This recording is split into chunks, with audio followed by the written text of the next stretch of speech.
just a few documents just to kind of go over, just kind of tuck it into your folder of notes for this class, or every, whatever I've handed out to you, or what you printed from Canvas. Just keep everything in a folder because you can use that information for the CMS. So remember, I do not know what's on the CMS, so whatever I can prepare you with is whatever I give you. So use that information to help you study. Look at the CMS as a cumulative exam.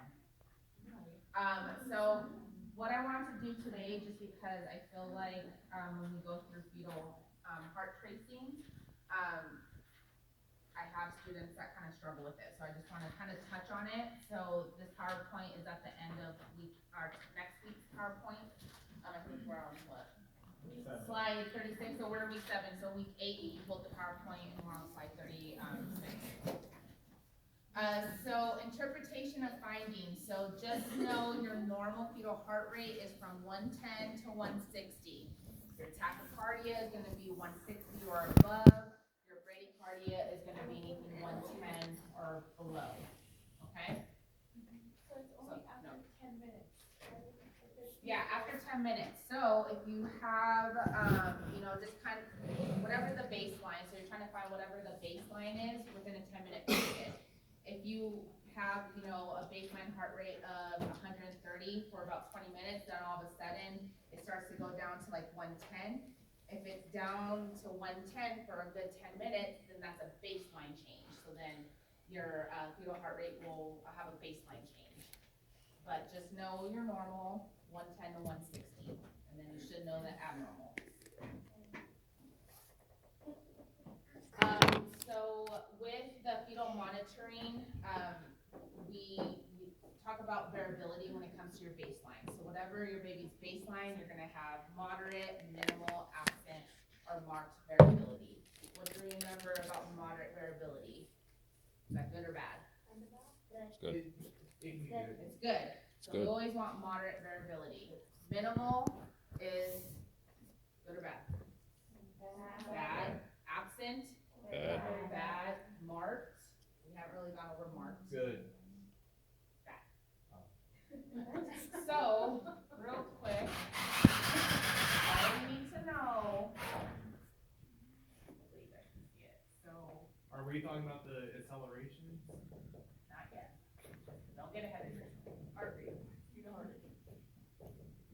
This is what we like. Absent. This is what we don't like. Minimal. That's what we don't like. Marked. That's all you need to know. Got Okay? So you're moderate. This is your moderate variability. You're absent. There's no variability whatsoever. So we like these little humps. Minimal. Minimal could be good or bad. Usually minimal if it's longer than 20 minutes. Sometimes, it's okay for your babies to have a sleep cycle. So anything longer than 20 minutes, you have minimal variability. We need to do something. So change position, give a bolus, whatever. We'll go into that. And then your marked variability, sometimes this may mean there's like a cardiac defect on baby, something going on. So usually you may see the marked variability more if an ultrasound was done and they did find some type of defect on baby, especially like a cardiac defect. We don't really see a lot of marked variability unless it's a known defect. So moderate is good or bad? Good. Absent? Bad. Minimal? Bad. Marked? Bad.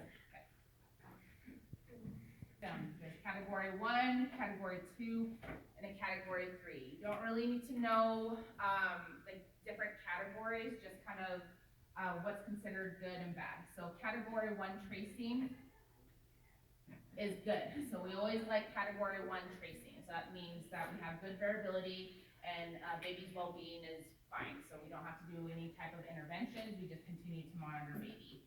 So baseline fetal heart rate is your normal 110 to 160. The variability is moderate. There could be accels, so they could be present or absent, doesn't matter. Early decelerations are present or absent, and then variable or late decelerations are absent. We will go into different decelerations here in a little bit. So that's your category 1. So, do you mind turning the light off? So, the top is gonna be baby. Usually what they'll have, if you have always have your mom on a pulse oximeter, so we know the difference between mom's heart rate and baby's heart rate. So, they don't have the mom's heart rate, but, pretend it's up there.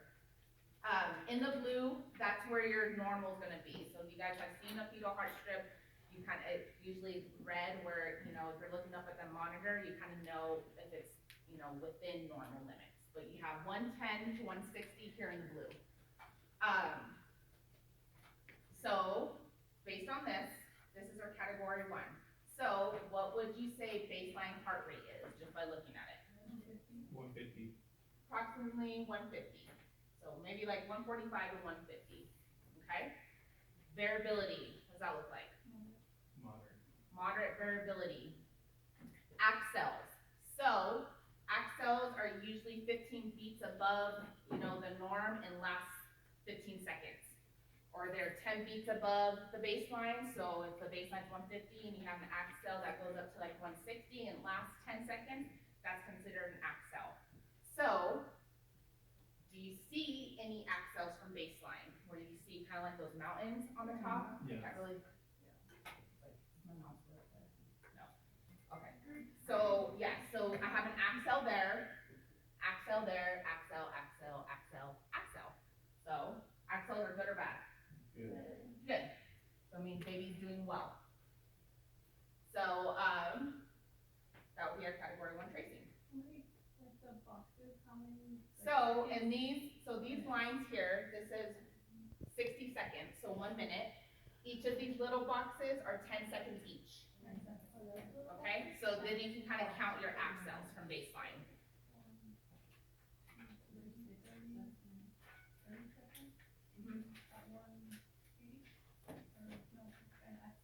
Yeah, so you have an accel. So if we're looking, we'll look at this last one here. So if our baseline is 150, you can see the accels going up. So we're going to 150, 160, 170, 180. So that's already, that's already considered an accel. But then it starts coming back down to baseline after, let's see, 10, 20, 30 seconds, and then goes back down to baseline. So that's your accel. Does that make sense? Okay. So this is a beautiful tracing. So this is what we always want to see. Means fetal well-being is great. You don't have to worry about baby. Whatever mom's doing, whatever position she's in, just keep her that way, unless, something happens. I'm not going to go into the contractions yet. I want to do the fetal heart tones. The bottom of your tracing, those are mom's contractions. We'll go that here in a little bit. Your category 2 tracing. So I think usually what's easier if I go through category 3. Okay, so our category 3, if you know what's involved in a category 1 tracing and a category 3 tracing, everything else is in a category 2 tracing. You rarely see, and it doesn't happen a lot where you see category 3 tracing. So usually category 3 tracings are really bad. So we don't see it a lot. Typically you may see like a category 2 tracing, and I'll tell you guys kind of what's involved in category 2. So with a category 3, you have a sinusoidal pattern, which may mean that baby's anemic. So I'll show you here in the next slide what that looks like. There could be recurrent variable decelerations, recurrent late decelerations, bradycardia, or even tachycardia. Absence of fetal variability. So you may have absence where it's just like no variability whatsoever. So that straight line is going to be your absent variability. And then you have variable decelerations, late decelerations. Those are all bad decelerations. So all of that is going to be involved in a category 3 tracing. Like I said, you don't need to know what's involved in a category 3, just know category 3 tracing is bad. So there's the top here. This is going to be our category 3 tracing. So what would you say baby's baseline's at? 180. So is that good or bad? So tachycardic. What's the variability looking like? I'll say like minimal. So if I had a tracing like this and baby's tachycardic, I'm probably going to do some, maybe some position sometimes maybe mom needs a little bit of some IV fluid, so maybe I'll bolus. Also could mean, with the tachycardia, it's questionable, but sometimes if you see minimal variability like this in the tracing, within a normal range of like 110 to 160, that could just mean a sleep cycle on baby. So always give it about 20 minutes. If baby still looks like that after 20 minutes, then we have to do some type of intervention. So it just means something's not, like the placenta isn't oxygenating with baby. So something's going on. So we have to do our interventions. The bottom one here is our sinusoidal pattern. So this, usually if you see this, it means that baby's anemic, and we typically need to deliver them quickly because sometimes babies need transfusions, especially when this happens. So if you ever see this, sometimes you may mistakenly, when we give like fentanyl, IV fentanyl to moms, it almost looks like a sinusoidal pattern afterwards. Don't freak out if you see it after fentanyl. Just sometimes that it happens, it looks sinusoidal, but it's not. It's questionable, just let your charge nurse know, but typically after you give IV fentanyl, you may see something kind of similar like this. Usually if it's a sinusoidal pattern, they're pretty uniform and they look the same. There's little dips there.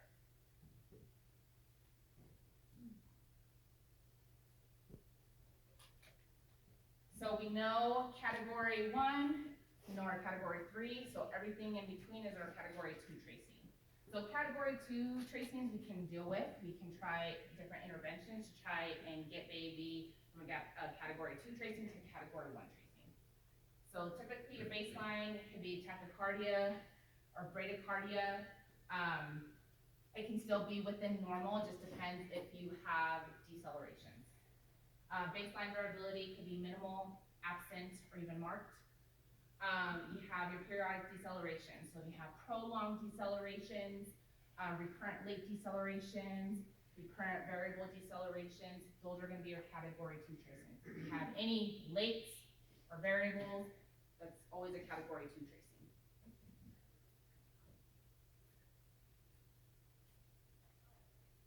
So here's our tracing here at the top. So based on this, what would you say baby's baseline is? About 145. What would you say variability is?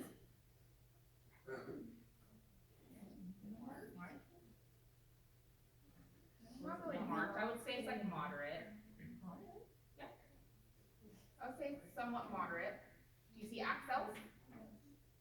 I see one accel. So I would say this side looks like a category 1 tracing. But where's our decel at? So there's our decel.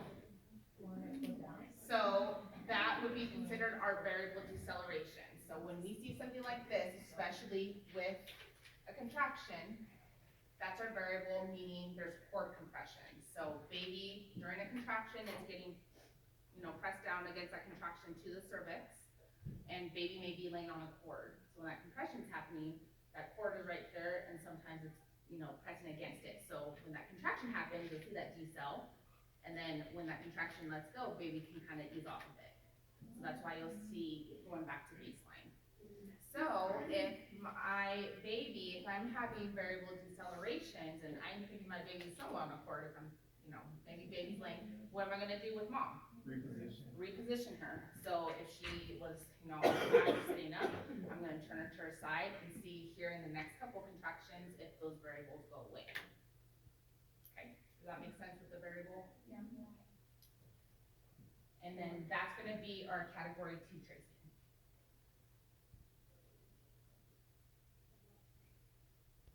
And then just to kind of know the difference between category 1, 2, and 3, just remember category 1 tracing, if you ever see that, or like on the next gen question, category 1 tracing, it's good, your baby's doing well. 2 or 3, we have to do some type of intervention. Usually 3 is gonna be inadequate oxygenation and turns into acidosis. So that's why category 3 is bad. We can deal with category 2 for a little bit because we have interventions to try and fix it. But this, when it gets to category 3, sometimes our interventions, we can't really do anything for it.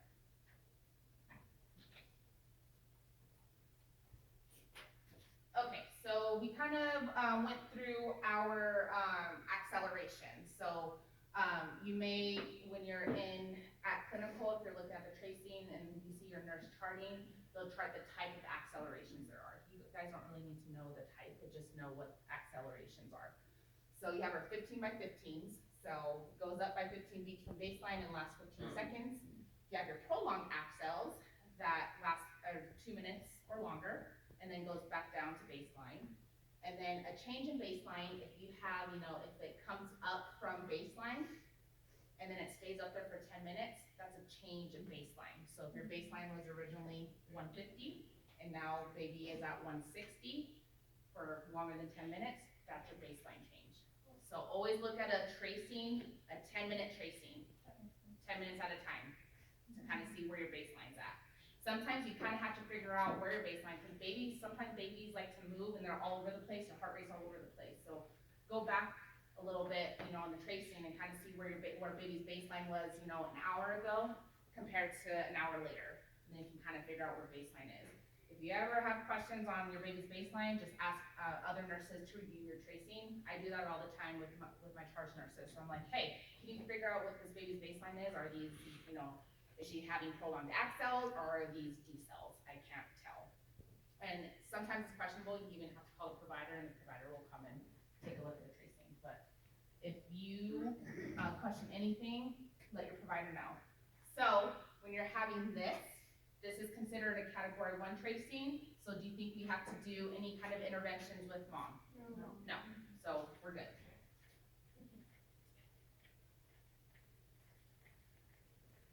Fetal bradycardia, again, can mean multiple things.